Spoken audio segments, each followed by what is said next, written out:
Good evening mga boss. This is Kim of KMJL Surplus Trading. And tonight mga boss, yung bagong unit na isi-share ko sa inyo is DA17V Automatic 4x4 Tiptronic po siya, RO6A engine, non-turbo. So, tapusin nyo po yung video mga boss para malaman nyo po yung kabuuang details and price ng ating unit.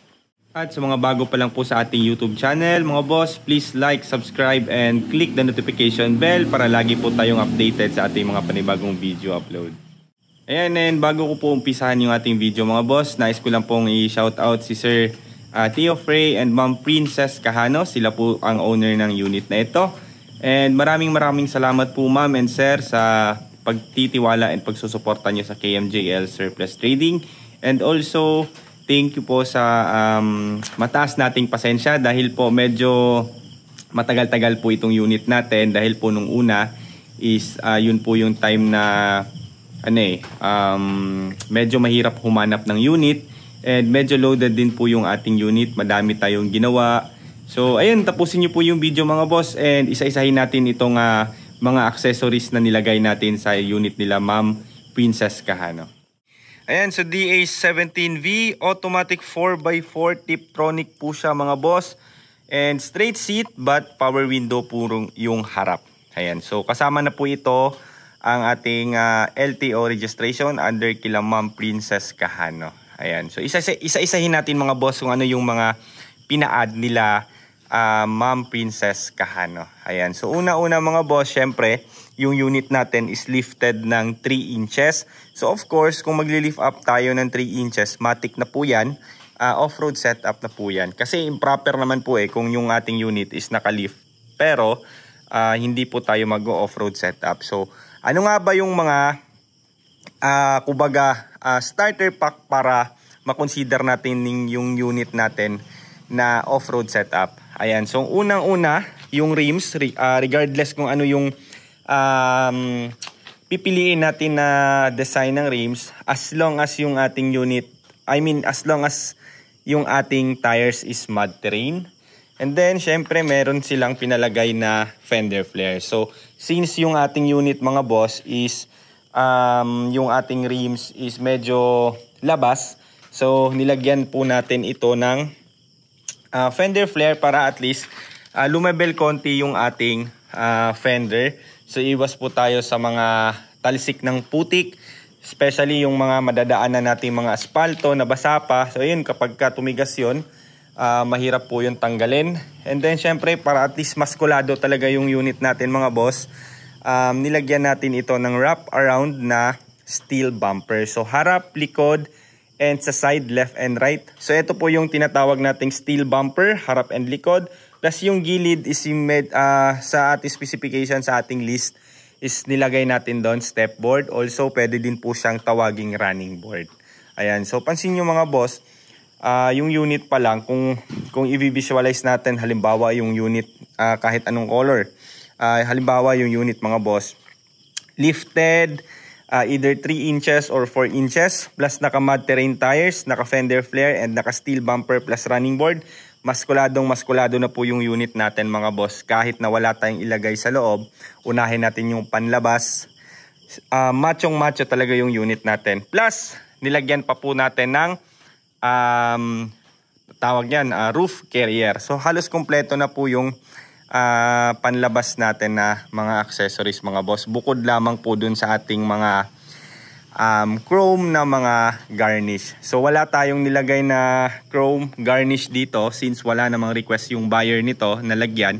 So for me, kung off-road setup, mas maganda mga boss, wala po siyang mga chrome garnish. Kasi nga, kasi kung off-road kasi mga boss, or 4x4 setup, mas maganda talaga all black lang So kung ano lang, example lang mga boss, yung ating side mirror, i-visualize na lang natin na, i-imagine na lang natin na naka-chrome garnish yan or chrome cover. For me, pag ganitong setup, mas maganda kasi na na all black lang po siya. Wala siyang mga yung kumikinang na mga color. Para po, ano bang tawag dyan? Para mabangis tingnan. Ayan. So para po mga boss, magkumpleto yung ating 4x4 or off-road setup, nilagyan din po natin as requested ng ating buyer, nilagyan natin ng fog lamp. So yung fog lamp natin mga boss, madami kasi tayong choices eh. Pwede tayong magpalagay ng fog lamp na yung projector, pwede natin ilagay dyan, left and right, bubutasan natin. Pwede din lagyan natin ng frame, tulad nyan. So frame plus projector. So dito naman mga boss, pinili natin yung color yellow. Hindi siya nilalagay sa bumper na plastic, kundi minamount natin dito sa steel bumper. So although hindi naman ito may kalakasan talaga na ilaw, since hindi naman talaga ito yung umaabot ng titig 5,000 na mga fog lamp, but nakakatulong and mas maangas talaga tingnan itong ganitong fog lamp, lalo na sa mga 4x4 setup. So pag sinabi nating DA17V mga boss, lahat po ng DA17V series, mapa semi-wagon pa yan, straight seat, power window or non-power window, ganito na po lahat ng ating headlight. So mapapansin nyo mga boss, wala na po siyang fender light na design, yung ating buong fender kagaya ng DA64. Kasi nga yung design ng ating headlight is andito na po yung kanyang signal light. So medyo bulky po siya pagdating dito. So pag sa side tayo mga boss, nakikita na po dito yung ilaw. So wala na po siyang lagayan ng fender light.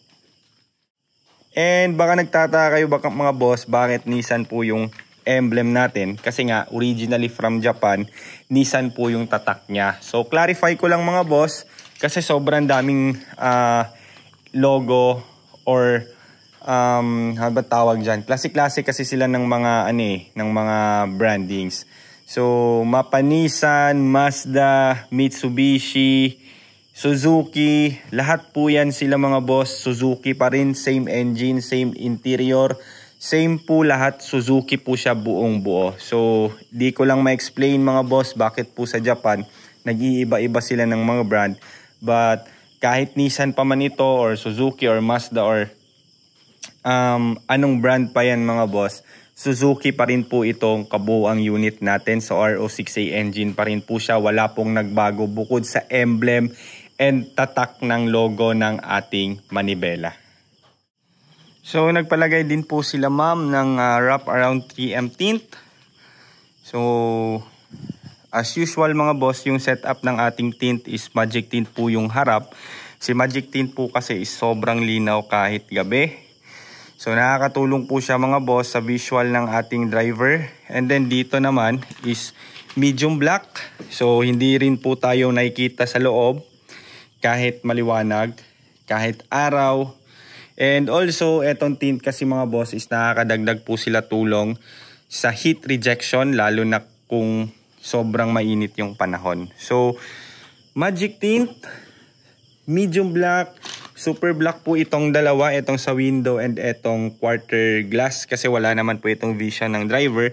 So sila po yung nagtutulong na mas padilimin yung loob. And yung ating likod, meron din siyang medium black. So medium black po dito and medium black sa left and right na front na window. So ito po yung design ng ating steel bumper sa likod mga boss. And since DA17V po yung unit natin, andito po siya sa baba, sa lower part ng ating bumper. Dun po original yung kanyang taillights. So sa mga nagtatanong kung yung mga DA17 po ba is andito na nakalagay yung taillights, wala pong DA17V mga boss na dyan nakalagay yung taillights. So kapag ka dyan nakalagay yung taillights mga boss, mga DA17W na yan or wagon series. So kahit sa 64W mga boss or 64 wagon, dyan din po nakalagay yung ating taillights. So meron tayong other option mga boss. Pwede natin itong i-convert into high ace taillight. So kapag ka naka high ace taillight po tayo mga boss, syempre additional na po yun. Iba yung pag-convert, iba din po yung brand new na high ace taillights. So kapag ka na ganyang setup tayo mga boss, kailangan natin itong tanggalin, ibablank natin yan, ipapatag natin yan, papantayin lahat na walang butas. Kasi para naman mukhang original talaga, andito yung ating taillights. Kasi kung maglalagay tayo ng taillights dito na taillights ng high ace, tapos i-assist natin itong taillights sa bumper, halatang halata po kasi na converted yung ating taillights. Saka improper kasi madami na tayong taillights, 4 na. So ayun mga boss. And syempre meron silang pinalagay na ladder. So hindi po ito makakumpleto itong buong steel package natin mga boss kung wala po itong ating steel ladder. So pwede po tayong umakyat dito papunta dun sa bubong. Like example, maglagay tayo ng mga grocery or anything na binili natin mga boss. So aside from that mga boss, para maging kumpleto talaga yung panlabas niyang anyo, nilagyan po natin ng spoiler. So yung spoiler natin mga boss is made of fiber, hindi po siya plastic. So kasama na po yan sa buong package nila ma'am sir. So ngayon naman mga boss, isa-isahin natin itong interior niya. Madami din po itong accessories na pinalagay nila ma'am, and isa-isahin natin para may idea kayo. Ayan, so ito po yung interior niya mga boss. So straight seat po siya, hindi po siya captain seat, and wala din po siyang armrest kasi nga po straight seat lang po siya. So sa likod naman mga boss, kapag ka straight seat is wala po siyang headrest. So power window po siya mga boss, sa harap lang. So left and right, sa likod po is non-power window. Ayan, so ayan, yun nga, Nissan din po yung tatak ng ating manibela, and wala po siyang pinagkaiba. So wag po kayong mag-alala dyan mga boss. So since aftermarket po yung ating fog lamp, meron po tayong nilagay dito na switch ng kanyang fog lamp. So nasabay po siya sa ating park light bago po siya ma-on. And then ito po yung switch ng ating 4x4, since 4x4 po yung ating unit. Ayan. So aside from that mga boss, meron din po silang pina-add na touchscreen stereo with backing camera. So hindi po ito Android mga boss, since 7 inches lang po siya, but meron po siyang Bluetooth, FM, USB, pwede din po siya auxiliary, and meron po siyang lagayan ng memory card. So micro SD po yung kanyang memory card mga boss. And of course mga boss, kapag meron tayong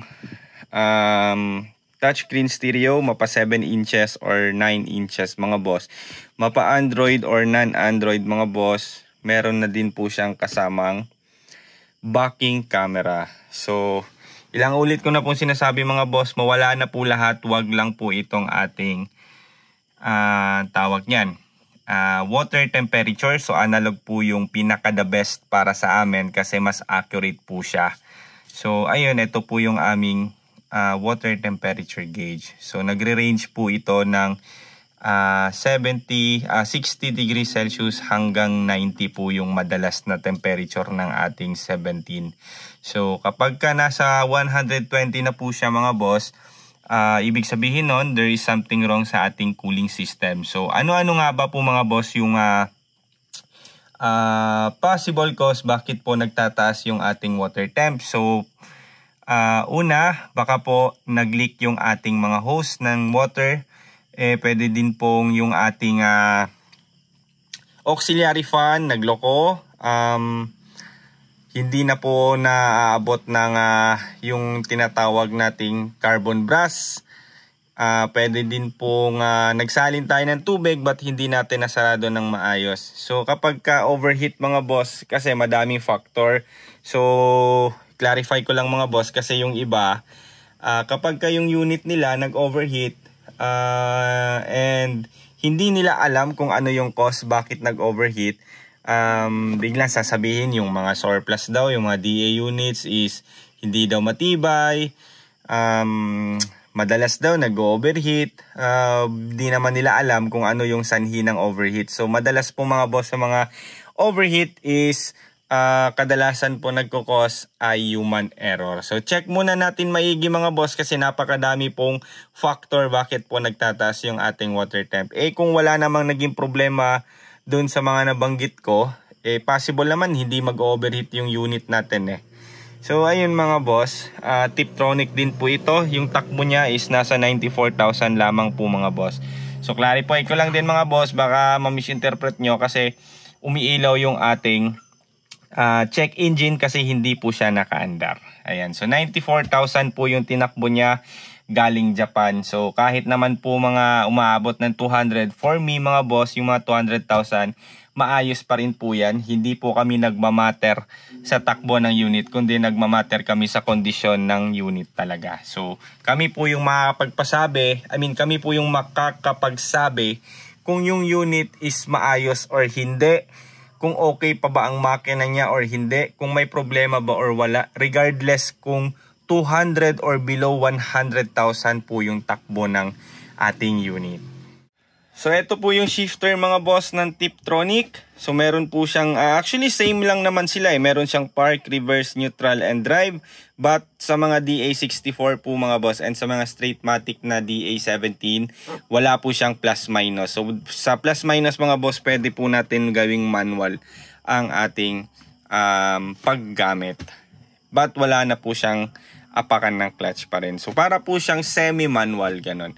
So, pansin nyo mga boss, yung ating shifter is converted na din po yan. So, lahat po dito mga boss na pwedeng i-convert, i-convert natin. So, originally, yung ating shifter mga boss is andito sa right, and then yung ating tawag yan, yung ating aircon switch is andito sa left. So, kinonvert natin, pinagpalit natin mga boss para mas malapit dito sa upuan ng driver. Mas convenient po sa ating driver. So, I don't know po sa ibang builder mga boss ano yung reason na bakit hindi nila kino-convert yung shifter. But, kanya-kanya po kasi tayong pamamaraan mga boss, and nirerespeto natin yan.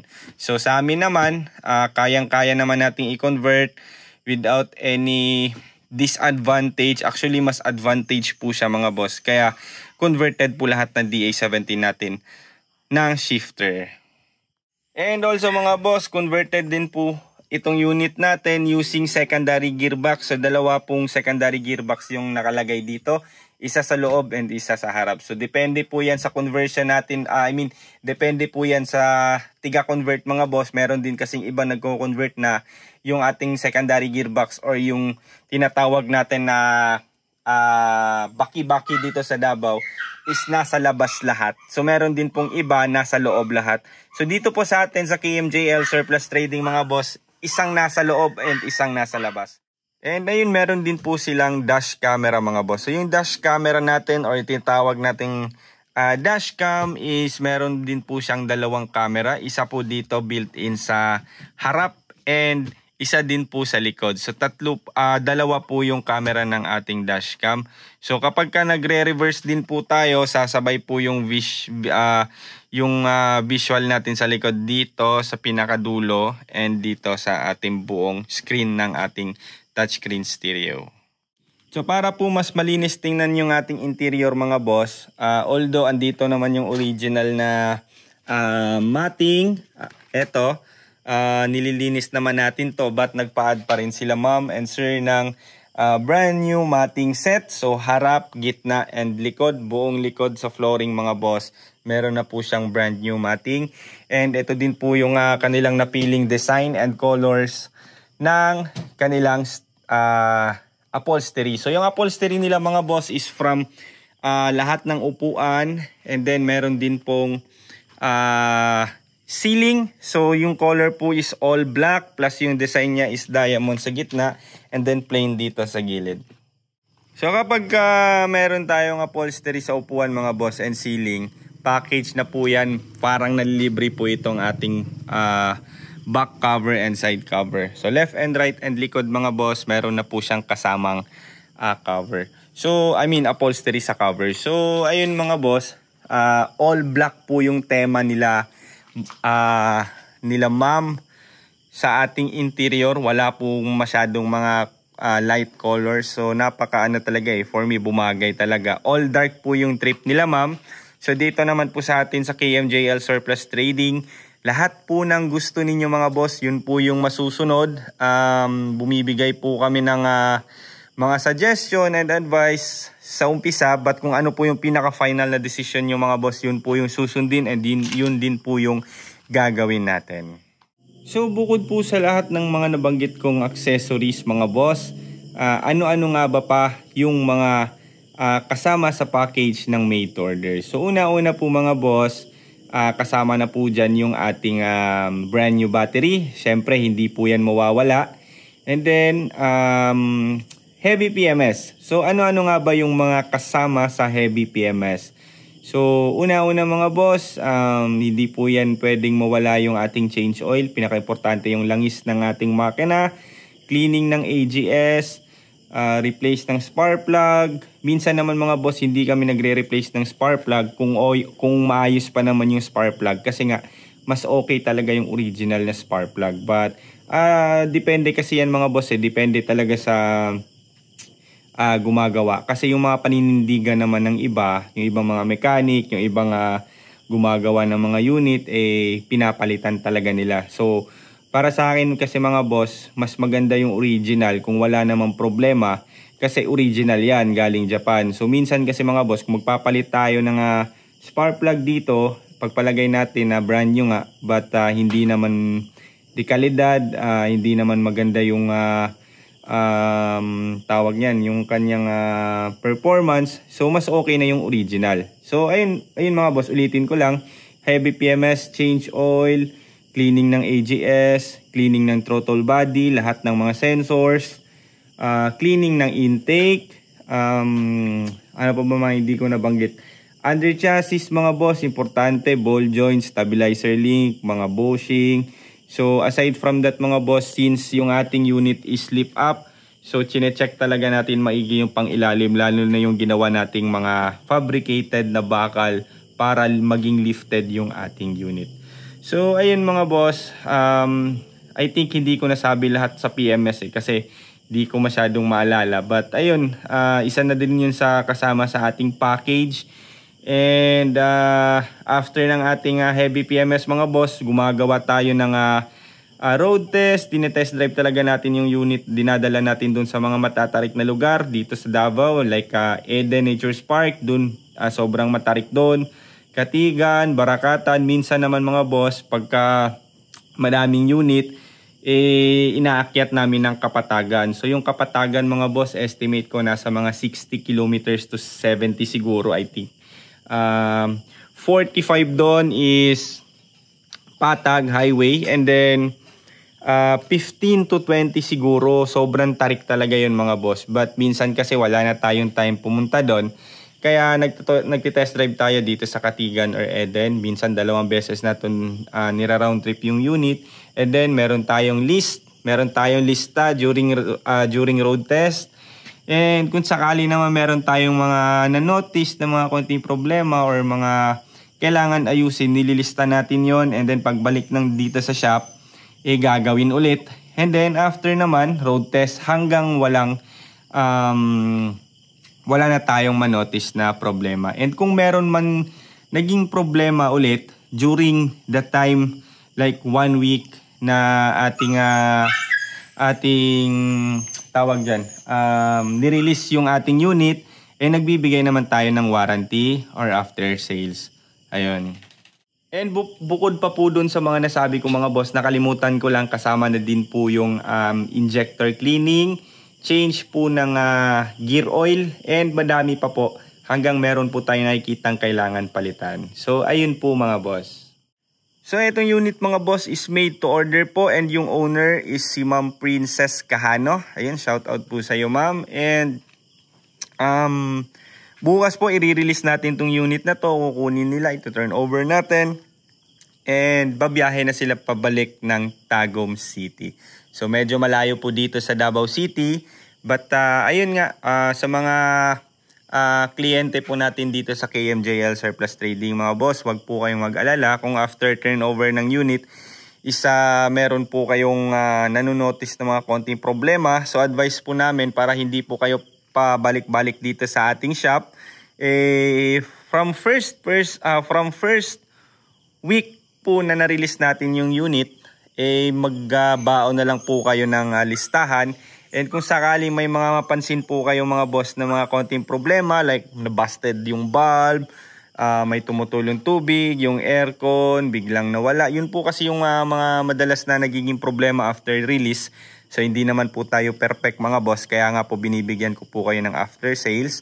Balik nyo lang dito mga boss, isahin nyo po yung lista para isang iwanan na lang and isang trabaho, isang balikan nyo na lang po. So ayun po mga boss, and open naman po ako palagi. Open po ako kung ano yung mga gusto nyo. Tulungan na lang po tayo dito mga boss, and maraming salamat. So presyo tayo mga boss, yung presyo po ng unit na ito, DA17V automatic 4x4 Tiptronic straight matic power window po yung harapan, and kasama na din po dyan yung buong accessories na binanggit ko. Yung kabuang package po ng unit na ito is 385,000 pesos. So medyo pricey po siya. Una-una po meron po siyang mud terrain tires and brand new rims and tires, plus kompleto po siya ng steel bumper, and lifted po siya ng 3 inches. So dun pa lang mga boss, laking factor na yon bakit tumaas yung presyo mga boss. So do the math na lang mga boss. Kung magpapakotate naman kayo kung ano yung pinaka kakayanin ng budget, binibigyan ko naman po kayo ng suggestion. Anyway, yung mga other accessories naman dito mga boss, pwede nyo na mga ipagawa sa iba soon pagka nakaluwag-luwag na. Ayan. So ulitin ko lang mga boss, 385,000 pesos, 385. So ayun mga boss, and sana po nagustuhan nyo po yung ating video ngayon. And sa lahat po na patuloy na nagsosuporta sa KMJL Surplus Trading, maraming salamat po, and see you po sa ating next video.